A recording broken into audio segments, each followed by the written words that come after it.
Bom, Bruno, então, muito boa noite. Muito obrigado, né, por estar aqui conosco para esses nossos diálogos de direito e filosofia. Hoje nós temos um tema super interessante, que é a questão do julgar, as influências, né, do magistrado psicológicas, socioculturais, né, tudo isso que influencia na decisão judicial. O que tu tens pesquisado, né, em relação a isso? Qual é as áreas que tu tem, áreas assim, digamos, afins, né, de apoio à área jurídica, né, para chegar então a algumas conclusões aí que eu gostaria de ouvi-las aí diretamente de ti, né? Eu sou nativo academicamente do direito penal. Eu sempre fui muito mais próximo daquela dogmática penal da teoria do delito do que do processo penal. E com o tempo eu comecei a perceber algo que é uma ruptura acadêmica. O professor Alexandre Wunderlich, ele sempre diz isso. Nós precisamos fazer a academia entrar no fórum e o fórum entrar na academia. Se nós não tivermos esses dois locais de produção de conhecimentos amalgamados entre si, nós vamos ficar fazendo discursos para iniciados, cada um no seu ambiente adequado. Provavelmente o primeiro autor que eu me encantei para refletir sobre isso foi um livro que é um best-seller, que é o livro Rápido e Devagar, do Daniel Kahneman, que foi prêmio Nobel de Economia em 2002. E nesse livro, Daniel Kahneman, ele diz que o nosso processo de tomada de decisão, e não é decisão judicial, é o processo de tomada de decisão humana, nós temos dois sistemas. Nós temos um sistema rápido, que são decisões intuitivas e superficiais, e um sistema lento para decisões mais aprofundadas, mais impactantes na vida do sujeito. E ele dá nesse livro um exemplo que eu acho simplesmente fantástico, que é uma experiência que aconteceu numa universidade israelense com 8 juízes que apreciavam exclusivamente pedidos de concessão de livramento condicional. Houve um monitoramento dessas decisões. Foram cerca de 1.000 decisões e os juízes precisavam marcar o dia e a hora que essas decisões eram dadas e depois foram tabuladas essas decisões.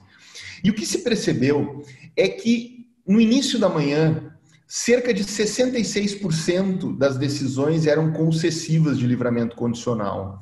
E esse percentual caía a quase zero perto do meio-dia. No início da tarde, essas decisões voltavam àquele patamar do início da manhã e voltavam a cair a quase zero para o final da tarde. Independentemente do juiz, isso acontecia. Oscilava um pouco para mais, um pouco para menos, mas mantinha mais ou menos esse padrão. Quais são as conclusões dele? Ele faz 2 conclusões que, ao meu ver, elas até se complementam.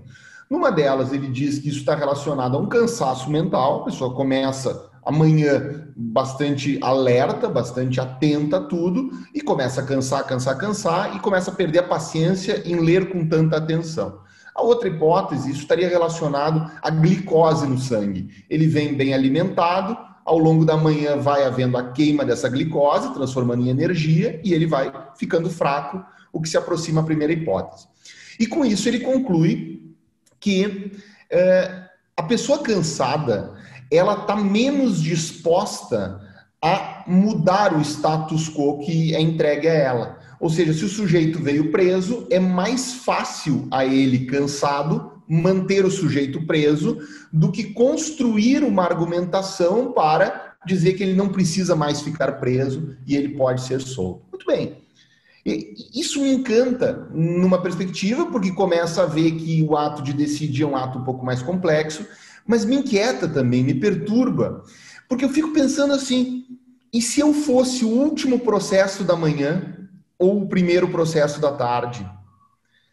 Se esse juiz que julgaria o meu processo como o último da pilha da manhã, ele precisa sair mais cedo, e o meu processo, que é o último da pilha da manhã, se torna o primeiro da pilha da tarde, ou o juiz sobra um pouco de tempo da manhã, o meu processo seria o primeiro da pilha da manhã, o primeiro da pilha da tarde, e se torna o último da pilha da manhã. Ou seja, o futuro, a sorte do caso, e naquele caso, um caso penal, mas nós podemos aqui projetar para qualquer outra situação, ele está dependendo de variáveis que são incontroláveis. A gente não tem como manter um controle sobre isso. Ou seja, a própria fisiologia do juiz pode determinar, em certa medida, a sorte do processo. Então, isso para mim foi algo... Eu tenho esse livro sempre como não é um grande livro que a gente volta tantas e tantas vezes, mas eu tenho ele como um ponto de partida dessa inquietação de sair daquela visão limitada ao direito do ato de decidir e pensar como uma situação mais complexa e sistêmica.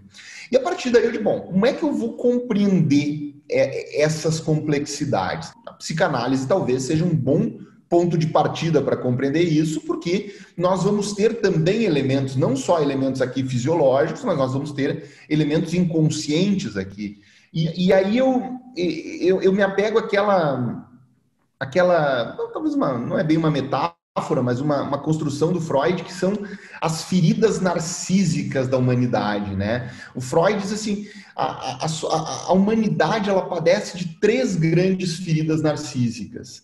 Ela tem a primeira ferida narcísica quando Copérnico diz que a Terra não está mais no centro do universo, a Terra está girando em torno do Sol, os homens não são o centro do mundo.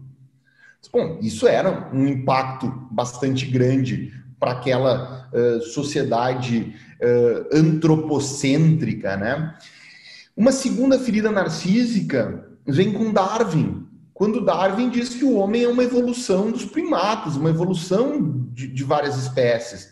Ou seja, aquela ideia da igreja de que o homem foi feito à imagem e semelhança de Deus, ela cai por terra. Ou seja, o homem é uma evolução. E a última, e aí me parece até que Freud manda a modéstia um pouco às favas, e diz assim, a terceira ferida narcísica é ele mesmo, Freud, quem traz, que diz assim, nós achamos que a razão comanda tudo. A razão, ela é uma embalagem, quem comanda tudo é a emoção, quem comanda tudo é o nosso inconsciente. Ou seja, o homem achava que ele estava no centro do universo, que ele havia sido feito à imagem e semelhança de Deus e que com a razão ele comandaria a vida dele. E tudo isso desmorona. Só que, apesar de tudo isso, que nós estamos vindo de uma evolução bastante significativa para compreender tudo isso, o nosso direito, ele parece que passa ao largo de tudo isso.